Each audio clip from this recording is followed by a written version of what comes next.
Welcome to Living in Beauty. It's Monday, July 24, 2017, and we're in Hocking Hill State Park near Logan, Ohio.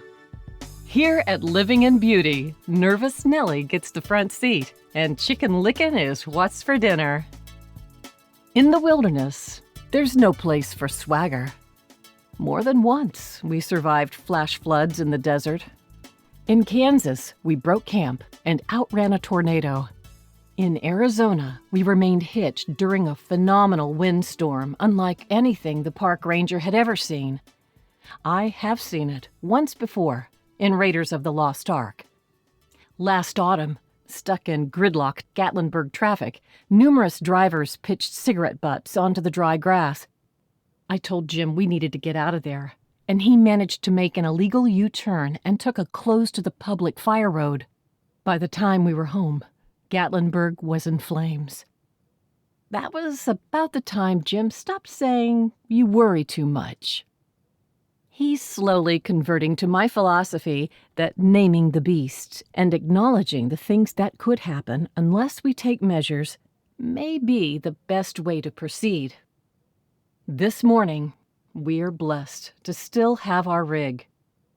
We could be in the hospital right now if Jim didn't respect our golden living in beauty rule. If one of us doesn't feel happy and safe, even for no apparent reason, we move on, ASAP. Yesterday, Sunday, about 9 a.m., we left Jackson Center, Ohio, where we spent a fascinating week watching our wonderful Airstream technicians nip and tuck our beauty to make her look 16 years younger. We arrived to our destination, Hocking Hill State Park, before noontime to hike the old coal trails. The ranger gave us numbers for a few first-come, first-served spaces, and we drove up the hill to take a look and check for a strong enough cell signal. Only 2 sites passed the cell phone test, number 1 and 14. Number 1, located at the busy entrance corner, on a rise without a green screen for privacy, had a big mud hole right where our trailer door opens. Great place for harvesting solar, but electrical hookups are provided. So, Site 14. It was a bit larger and more private, off the road, nestled back against the forest edge under a canopy of shade trees. Yes, number 14 was clearly, as some park officials said, our best choice.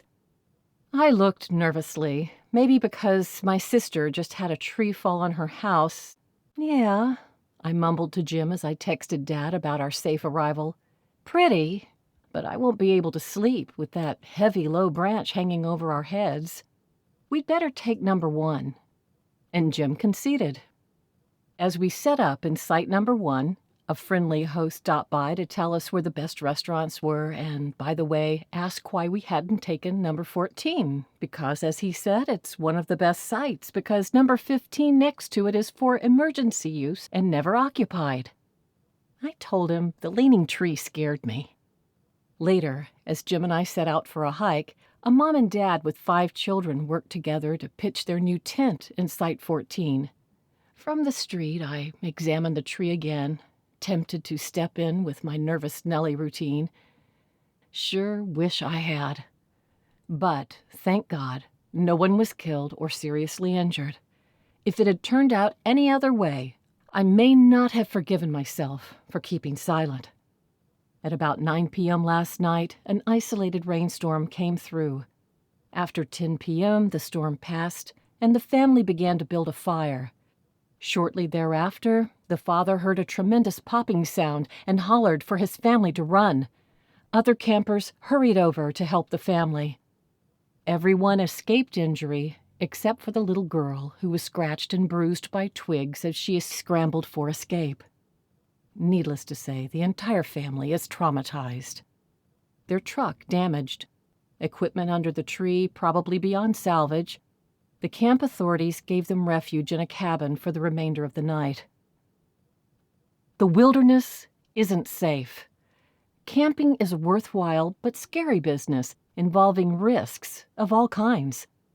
But while some events cannot be avoided, evidence of imminent danger is all around us. When I enter a state or national park, I am responding to an invitation to participate in the experimental process of wilderness conservation.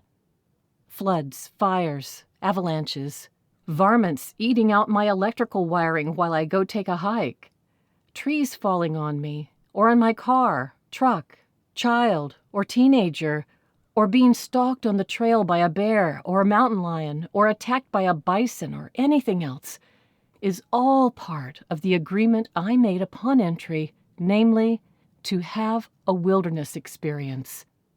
Park officials use reasonable care to keep the premises in a reasonably safe condition for all concerned, including themselves. But given the effects of climate change and budget cuts, the definition of reasonable is under dispute. So, I look up, look down, look all around. How does that tree look? That slope? Those clouds? I look for reasonable signs of danger everywhere. For those threats I can't possibly know about, I ask the rangers. If no rangers are around, I check the internet for up-to-date alerts or my trusty Pocket Ranger app. If only I can find a friggin' cell signal. Thanks so much for joining us at Living in Beauty. If you like this post and want to be notified when a new one is released, please enter your email address and click the follow button at the bottom of the page. Okay, that's it. Hey, be careful out there and have a great week.